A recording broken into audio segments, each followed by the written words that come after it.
ng ating pasabaka. Ganda ng cheese.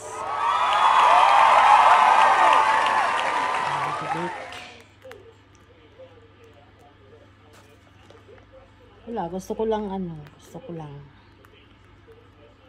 kumain. Gusto lang kumain. Naglaro na naman sa kusina. Diba? Yun na yung cheese niya, guys. Dati, kanina, naglagay na ako ng cheese doon sa mixture. Kaya ito naman yun ang pang toppings. Kaya ready, set, go! Ay, sulaan niyo kung ano ito. Nakalimutan ko sa nakakadaldal ko. Ayan. Nakakalang hindi nakalimutan. Coffee cake. Kayo na bahala dyan. Kuha na kayo ng kuha na kayo ng kape nyo. O, diba? Kape plus kape.